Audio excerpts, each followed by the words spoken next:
위고비를 주사로 맞아본 분들이나 위고비 알약을 복용한 분들이 공통되게 하는 말이 있는데요. 머리에서 맴돌던 음식 생각이 사라졌어요. 예전에는 퇴근길에 식당 간판만 봐도 군침이 돌고 심장이 뛰었는데 이제는 식당을 봐도 그냥 건물이구나 싶어요. 또 좋아하던 음식을 볼 때도 비슷한 느낌이고요. 쇼핑카트에 과자를 안 담는 제 모습이 정말 이상할 정도예요. 여기까지만 보면 위고비는 비만인들을 위한 완벽한 약처럼 보이지만요. 모든 약에는 부작용이 있어요. 이 위고비의 부작용도 사실은 가볍지 않습니다. 안녕하세요. 마음을 밝히는 언니, 정신과 의사 유혜진입니다. 최근 미국 주식시장에서 아주 흥미로운 일이 벌어지고 있는데요.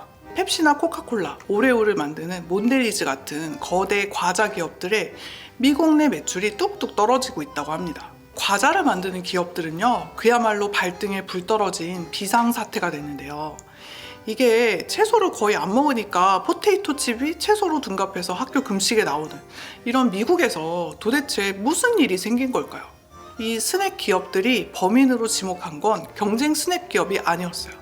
바로 비만 치료제인 위고비라는 작은 알약이었는데요. 미국 인구 상당수가 이 약을 먹기 시작하면서 마트 카트에서 감자칩과 탄산음료 소비가 줄어들고 있다는 거예요. 이게 단순히 살이 빠지는 약이 아니라 식습관 자체를 형성하는 약이 등장해버린 거죠. 그래서 이번 영상에서는 전 세계를 뒤흔들고 있는 위고비가 대체 어떤 약이고, 또 정신과 의사인 제가 이 약에 왜 주목하는지, 이 약을 먹으면 우리 뇌에선 어떤 일이 벌어지기 때문에 식욕이 떨어지는지 여러분의 궁금증을 속 시원하게 해결해 드릴게요. 위고비를 주사로 맞아본 분들이나 위고비 알약을 복용한 분들이 공통되게 하는 말이 있는데요. 머리에서 맴돌던 음식 생각이 사라졌어요. 이 살을 빼는데 반복적으로 실패하는 분들의 경우는 대부분 자기가 의지가 부족하다고 생각을 해요. 그런데 여러분이 잘못 알고 계신 게 비만한 사람 중에 상당수는 의지력과 전혀 별개의 문제를 갖고 있다는 거예요. 이런 분들 중에 일부는요, 본인 의지랑 상관없이 뇌 속에서 하루 종일 떡볶이 먹고 싶다, 어제 먹은 치킨 남았는데 먹을까? 편의점 들를까? 같은 이런 소음이 라디오 방송처럼 머리에서 계속 흘러나옵니다. 그런데 이런 분들이 위고비를 주사로 맞거나 알약으로 복용하면 맥시멈으로 들리던 이 음식 소음이 제로가 된다는 거예요. 아예 사라진다는 거죠. 이게 정신과적으로 보면 음식에 대한 강박적 사고의 제어에 가까운데요. 도대체 위고비가 우리 뇌에서 어떤 원리로 작동하길래 이런 변화가 일어나는지 궁금해지시죠? 지금부터 자세히 알려드릴게요. 위고비의 성분은 세마글루타이드인데요. 우리 몸에는 음식을 먹으면 장에서 분비되는 GLP-1이라는 호르몬이 있어요. 이 녀석의 역할은 두 가지예요. 첫째, 췌장을 향해서 인슐린을 내보내라고 신호를 보냅니다. 둘째, 뇌에 가서 야 이제 배부르니까 그만 먹어 이렇게 명령을 내리죠. 그런데 이 천연 GLP-1은 우리 몸에서 5분도 안 돼서 분해돼서 사라져요. 바로 이게 문제죠.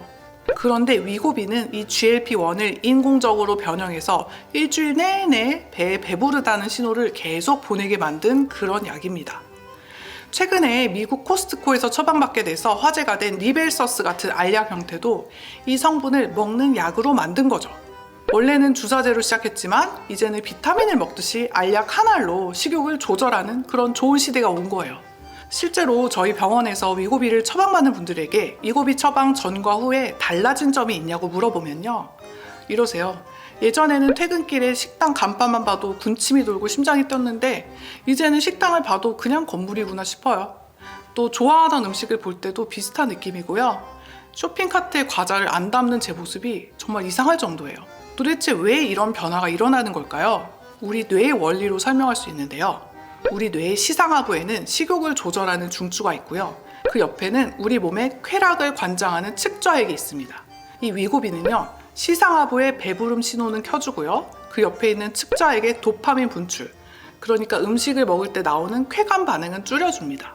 그래서 맛있는 걸 봐도 와 미치겠다 이런 흥분 반응이 일어나지 않는 거예요. 즉 뇌의 음식 중독 회로가 차단되는 거죠. 하지만 여기서 주의할 점 또한 있는데요.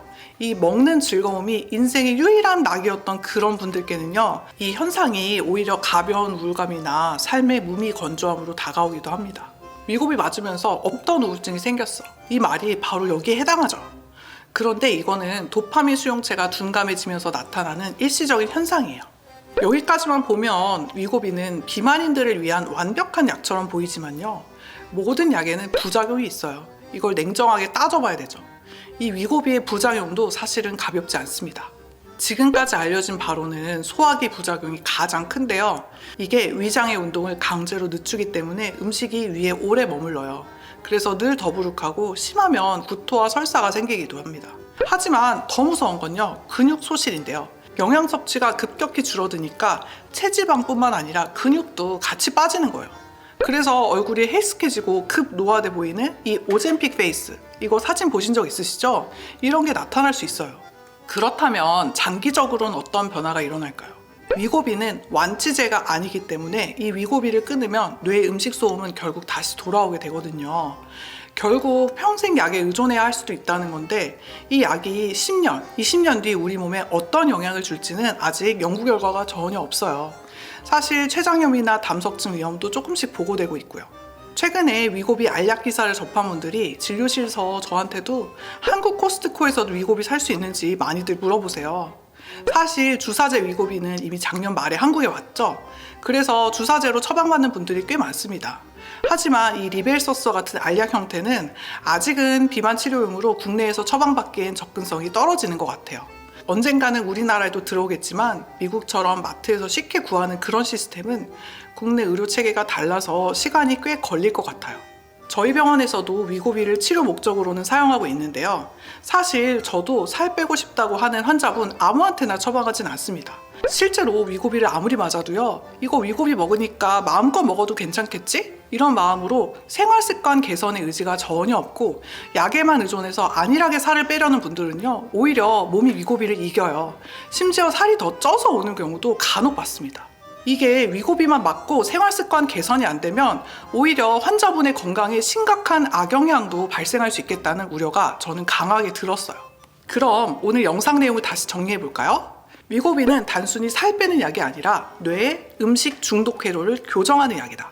만약 여러분이 고도 비만으로 합병증이 심각하거나 식탐이 병적인 수준이라면 위고비는 훌륭한 구조대가 될 수 있지만, 단순히 안일한 생각으로 미용 목적으로만 접근한다면 여러분의 소중한 뇌의 쾌락 회로를 망가뜨릴 수도 있다는 그런 위험성을 명심하셨으면 좋겠어요. 여러분, 다이어트의 핵심은요, 생활 습관이에요. 약만 먹는다고 되는 게 아니고 약을 쓰는 동안 어떻게 뇌의 습관, 또 나의 생활 습관을 재설계하느냐에 모든 게 달려 있어요. 이번 영상이 도움이 되셨다면 구독, 알림 설정 부탁드리고요. 궁금한 점 댓글로 남겨주세요. 마음을 밝히는 언니와 함께 마음의 빛을 밝혀봐요. 감사합니다.